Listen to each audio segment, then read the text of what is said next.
আসসালামু আলাইকুম।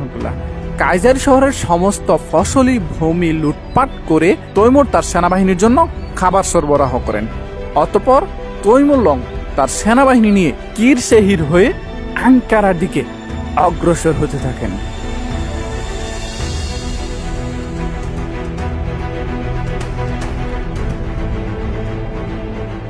তৈমুর আঙ্কারায় পৌঁছে আঙ্কারা দুর্গ অবরোধ করেন। সুলতান ইলদিরিম বাইজিদ খান আঙ্কারা দুর্গ অবরোধের খবর পেয়ে তৎক্ষণাৎ পরামর্শ সভা ডাকেন। আর সেই পরামর্শ সভা থেকে সিদ্ধান্ত নিয়ে ইলদিরিম বাইজিদ খান তার সেনাবাহিনী নিয়ে আঙ্কারার দিকে রওনা দেন।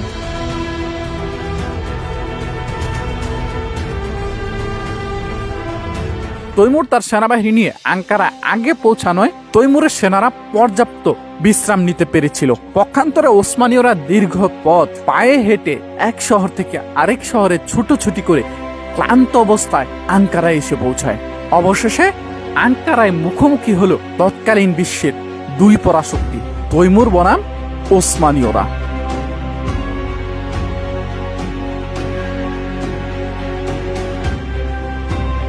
তৈমুর যখন আঙ্কারা দুর্গ অবরোধে ব্যস্ত, ঠিক তখনই আঙ্কারা এসে পৌঁছায় ওসমানীয়রা। তৈমুর ভেবেছিলেন ওসমানীয়রা দক্ষিণ দিক দিয়ে আসবেন, আর সে অনুযায়ী তিনি তার সেনাবাহিনীকে প্রস্তুত করেছিলেন। কিন্তু ইলদিরিম বাইজিদ খান তৈমুরকে অবাক করে দিয়ে পূর্ব দিক দিয়ে আঙ্কারার ময়দানে প্রবেশ করেন। অপ্রত্যাশিত দিক দিয়ে ওসমানীয় সেনারা যুদ্ধের ময়দানে প্রবেশ করতেছে দেখে তৈমুরের সেনাবাহিনী আশ্চর্য হয়ে যায়। এই যুদ্ধের সময় তৈমুর এত বেশি ভয় পেয়েছিলেন যে ইতিহাসবিদ নিজামুদ্দিন শামী বলেন, যুদ্ধের আগের রাতে তৈমুর সারা রাত প্রার্থনায় মগ্ন ছিলেন।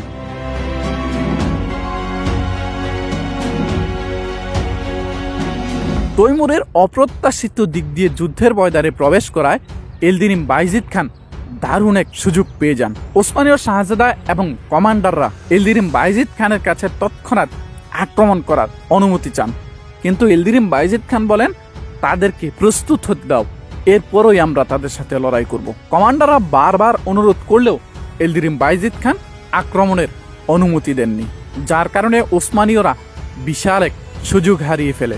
ওসমানীয়রা দীর্ঘ পথ পায়ে হেঁটে ক্লান্ত এবং পিপাসার্থ হয়ে যুদ্ধ করার জন্য প্রস্তুত হন। তৈমুর আঙ্কারায় আগে এসে আশেপাশের সকল পানি বিষাক্ত করে খাওয়ার অনুপযোগী করে তোলেন। যুদ্ধের শুরুতেই ইলদিরিম বাইজিদ খানের বিলম্ব থেকে সময় পেয়ে যান তৈমুরলং।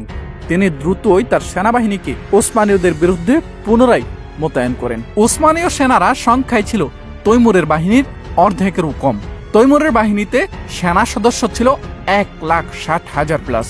বিপরীতে এই যুদ্ধে ওসমানীয় সেনাবাহিনীতে সেনা সদস্য ছিল 70 থেকে মাত্র 90,000।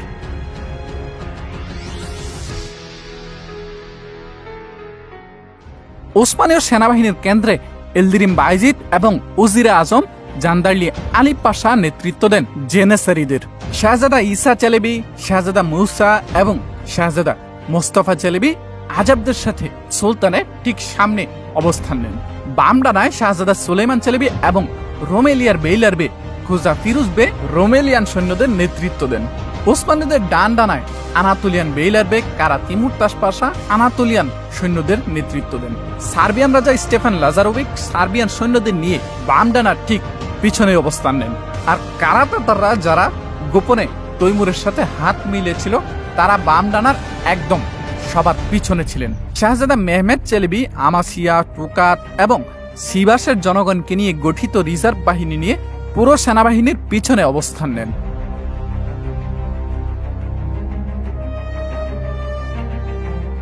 তৈমুরের সেনাবাহিনীর কেন্দ্রীয় বাহিনী দুই ভাগে বিভক্ত ছিল। এর নেতৃত্ব ছিল জালাল এবং ওমর শাহ। ডান উইঙ্গে নেতৃত্ব দেন মিরান শাহ, বামে শাহরুর, হালিল সুলতান এবং সুলাইমান শাহ। শেখ নুদ্দিন এবং এরজিন খানের শাসক মুতাহারতেন ডানে অবস্থান নেন। আমিরজাদা সুলতান হুসাইন এবং আমিরজাদা আবু বকর দ্বিতীয় সারির সেনাদের নেতৃত্ব দেন। আমিরজাদা আবু বকরের বাহিনীর পিছনে কারাইলুক ওসমান বে অবস্থান নেন। তৈমুরের রিজার্ভ বাহিনীর নেতৃত্ব দেন আমির তৈমুরের সবচেয়ে প্রিয় এবং তৈমুরের পর সিংহাসনের সবচেয়ে যোগ্য প্রার্থী মেহমেদ সুলতান। আর ঠিক এর সামনেই অর্থাৎ কেন্দ্রীয় বাহিনীর দ্বিতীয় সারিতে অবস্থান নেন তৈমুর গুরিগান। সেনাবাহিনীর সামনের সারিতে সারিবদ্ধভাবে দাঁড় করানো হয় ভারত থেকে নিয়ে যাওয়া হাতি। এছাড়াও আনাতোলিয়ার বেদের মধ্যে ইস্পেন্দেরগ্লু বে, মেন্তাসাউলু বে, আইদিনুলু বে এবং গার্মিয়ানুলু বেরা তাদের সেনাবাহিনী নিয়ে তৈমুরের পক্ষে যুদ্ধের ময়দানে অবস্থান নেন।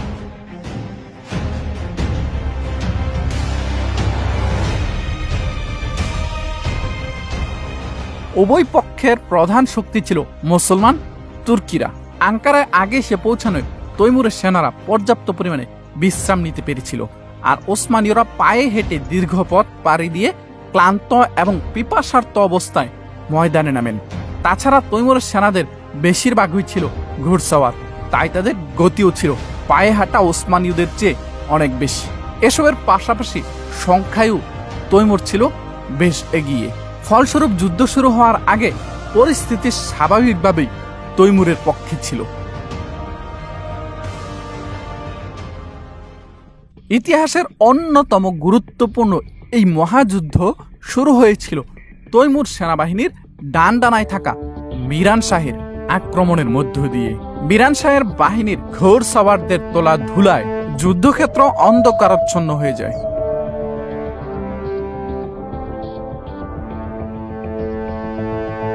মিরান শাহের আক্রমণের বিপরীতে ওসমানীয়দের বাম ডানার রোমেলিয়ান সৈন্যরা কঠিন লড়াই করে।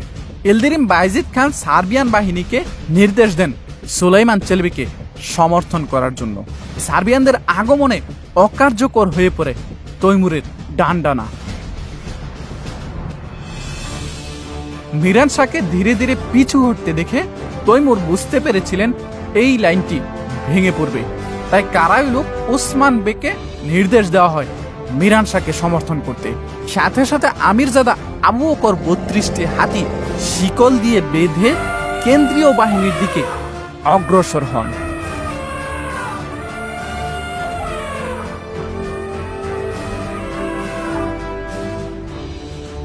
কেন্দ্রীয় বাহিনীতে আক্রমণ ঠেকাতে প্রস্তুত ওসমানীয়দের সামনের সারিতে থাকা আজবরা, কিন্তু ভারত থেকে নেয়া হাতিদের সামনে আজবরা অসহায় ছিল। হাতিরা একে একে ওসমানীয় সেনাদেরকে পিষে ফেলছিল। জানেসারিরা হাতির আক্রমণকে প্রতিহত করতে তীর বর্ষণ শুরু করে। তৈমুরের শৃঙ্খলিত হাতি এবং সমরকন্দের সাজুয়া অশ্বরোহীরা ওসমানীয়দের কেন্দ্রীয় বাহিনীকে নিষ্ক্রিয় করে ফেলে।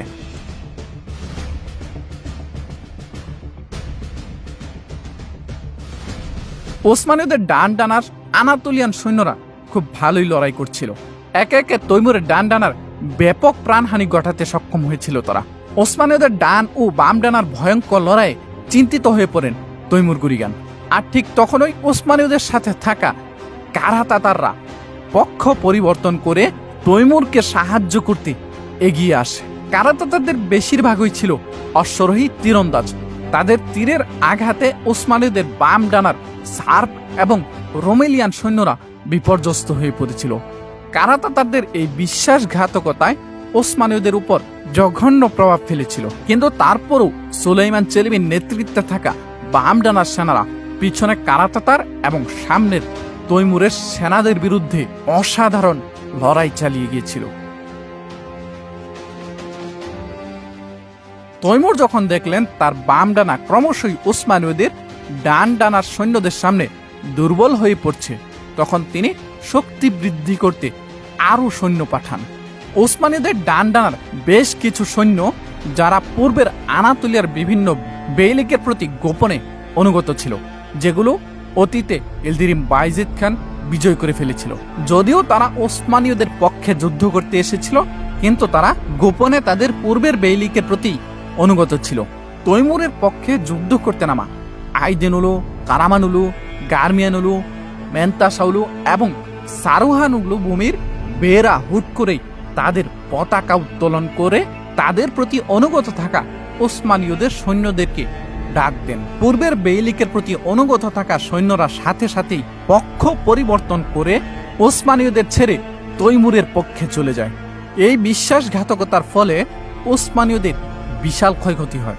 ওসমানীয়দের ডান ডানার কঠিন পরিস্থিতি দেখে রিজার্ভ বাহিনী থাকা চেলেবি মেহমেদ তার সৈন্যদেরকে নিয়ে ডান ডানাকে সাহায্য করতে ছুটে আসেন।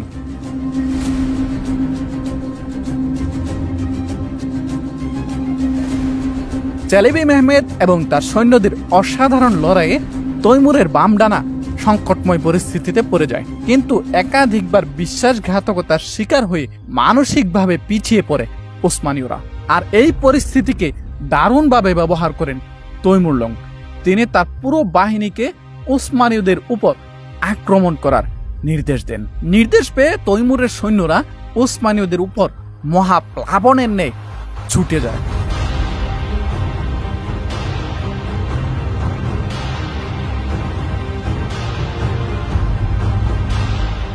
ওসমানীয়দের ডান ও বাম ডানার অবনতি হলেও ইলদিরিম বাইজিদ খানের নেতৃত্বে থাকা কেন্দ্রীয় বাহিনী তখনও শক্তভাবে দাঁড়িয়েছিল। জেনেসারিরা প্রচণ্ডভাবে প্রতিরোধ করেছিল। কেন্দ্রীয় বাহিনীতে ইলদিরিম বাইজিদ খানের আক্রমণে হাতিগুলো মারা যাচ্ছিল এবং সমরকন্দ থেকে আসা সৈন্যরা একে একে দুর্বল হয়ে পড়ছিল। বিকেলের দিকে জান্দারলি আলী পাশা বুঝতে পারলেন এই যুদ্ধে জিতা অসম্ভব। সুলাইমান চেলেবি এবং জান্দারলি আলী পাশা যুদ্ধক্ষেত্র ছেড়ে সবার আগে পিছু হটলেন। বিকেলের পরপর চেলেবি মেহমেদ ও তার সেনারা যুদ্ধক্ষেত্র ত্যাগ করে আমাসিয়ার দিকে পালাতে লাগলেন। শাহজাদা মোস্তফা চেলেবির আশেপাশের রেজিমেন্ট ধ্বংস হয়ে গিয়েছিল। তিনিও তার সেনারা তৈমুরের সৈন্যদের ভিতরে আটকা পড়ে গিয়েছিল। আরেক শাহজাদা ঈসা চেলেবি তিনিও যুদ্ধক্ষেত্র থেকে নিরাপদে পালাতে সক্ষম হয়েছিলেন। শাহজাদা মুসা চেলেবি তার বাবার পাশেই থেকে যান। ততক্ষণে স্পষ্ট হয়ে গিয়েছিল এই যুদ্ধের ফলাফল কি হতে যাচ্ছে। আর ঠিক সে সময় ইলদিরিম বাইজিদ খান সাহসিকতার এক অনন্য নজির স্থাপন করেছিলেন। তিনি সামনে থেকে লড়াই করে বাকি সবাইকে পালিয়ে যাওয়ার সুযোগ করে দেন।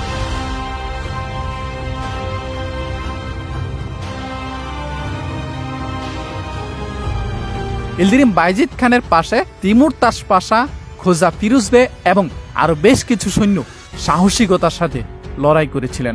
সন্ধ্যার দিকে ইলদিরিম বাইজিদ খানের 10,000 সৈন্যকে চার দিক দিয়ে ঘিরে ধরে 70,000 সৈন্যের তৈমুরের বাহিনী।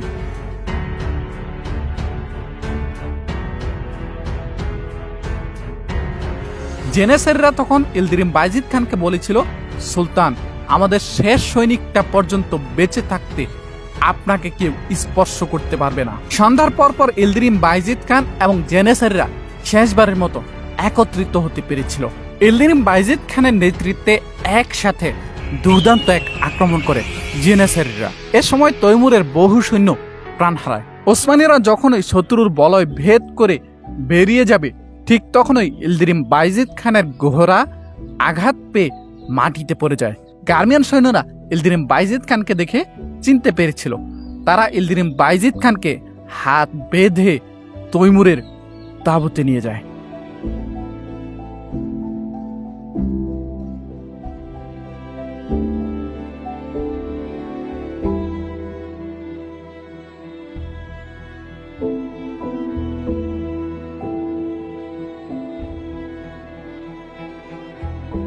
এশার নামাজের পর ইলদিরিম বাইজিদ খানকে হাত বেঁধে তৈমুরের সামনে উপস্থিত করা হয়। তৈমুর তখন তার ছেলে শাহরুর সাথে দাবা খেলছিলেন। তৈমুর লক্ষ্য করলেন বাইজিদ খানের একটি চোখ আঘাতপ্রাপ্ত। তিনি উঠে দাঁড়ালেন এবং বাইজিদ খানের দিকে তাকিয়ে মুচকি হাসতে লাগলেন। তৈমুরের এই পৈশাচিক হাসি দেখে বাইজিদ খান বলেন, আল্লাহ তাআলা যাকে দুঃখী করেছেন এমন কাউকে নিয়ে হাসাহাসি করা তোমাকে মানায় না। জবাবে তৈমুর বলেন, তোমার অবস্থা দেখে আমি হাসছি না, আমি হাসতেছি এই ভেবে যে আল্লাহ তাআলা তোমার মতো অন্ধ এবং আমার মতো এক পা দুর্বল এমন ব্যক্তিকে বিশ্ব শাসন করার ক্ষমতা দিয়েছেন। আর এইভাবেই তৈমুরের বিজয়ের মাধ্যমে শেষ হয় আঙ্কারার ইতিহাসের এই মহাযুদ্ধ।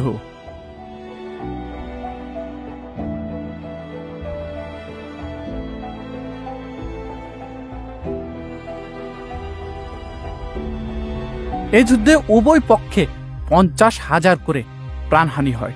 আঙ্কারা যুদ্ধে বিজয়ী হয়ে তৈমুরলং ফ্রান্সের রাজা জস্টো চার্লস এবং ইংল্যান্ডের রাজা হেনরি চতুর্থর নিকট বিজয়ের খবর ঘোষণা করে পাঠান। তৈমুর ইউরোপের শাসকদের উদ্দেশ্য করে বলেন, তোমরা সারা বিশ্বের খ্রিস্টান শক্তি মিলেও নিকোপলিসে যেই বাইজিদকে হারাতে পারোনি, সেই বাইজিদকে আমি তৈমুর একাই পরাজিত করেছি। তৈমুরের বাহিনী পলায়নরত উসমানীয়দের পিছনে ধাওয়া করতে লাগলো। সর্বাধিক সৈন্য নিয়ে পালানো শাহজাদা সুলাইমান চেলবি দ্রুতই বুরসায় পৌঁছে তার স্ত্রী, সন্তান এবং সেনাদেরকে নিয়ে বুরসা ছেড়ে রুমেলিয়ায় পালিয়ে যান। সুলাইমানকে পালাতে দেখে বুরসার জনগণ বুঝতে পারে তৈমুরের বাহিনী আসছে, তাই তারাও দলে দলে ছুটোছুটি করে পালাতে শুরু করে। সুলাইমান চেলবি বুরসা ছেড়ে যাওয়ার পরপরই তৈমুরের বাহিনী বুরসা দখল করে শহর ও প্রাসাদ লুণ্ঠন করে বুরসা থেকে বিশাল ধন ভাণ্ডার নিয়ে শহরে আগুন লাগিয়ে ধ্বংস করে দেয়। বাইজিদের কন্যা ও স্ত্রীদেরকে বন্দি করে তৈমুরের সেনারা তৈমুরের কাছে নিয়ে যায়। তৈমুরের বাহিনী পুরো আনাতোলিয়ায় লুণ্ঠন করে ধ্বংস করে দেয়।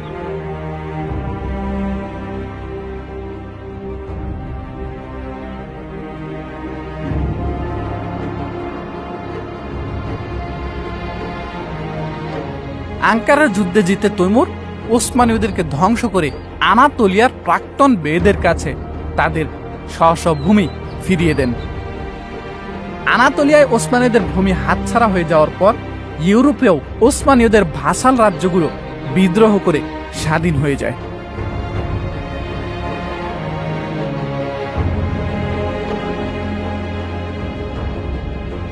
তৈমুরের কাছে বন্দী থাকা অবস্থায় এলদিনিম বাইজিদ খান অসুস্থ হয়ে পড়েন। যদিও বাইজিদ খানকে চিকিৎসা করার জন্য ব্যক্তিগত চিকিৎসক নিয়োগ দিয়েছিলেন তৈমুর, কিন্তু সমস্ত প্রচেষ্টা ব্যর্থ হয়। 1403 সালের 9 মার্চ মাত্র 47 বছর বয়সে পরপারে পাড়ি জমান ওরহান গাজীর নাতি, বিখ্যাত সেনাপতি এলদিনিম বাইজিদ খান।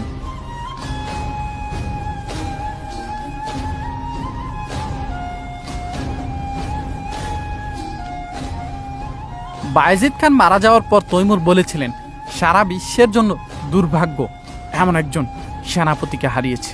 অতঃপর এলদিনিম বাইজিদ খানের গৌরবের যোগ্য একটি অনুষ্ঠান করেন তৈমুর। বাইজিদ খানের লাশ দাফনের জন্য বুরসায় পাঠানো হয়।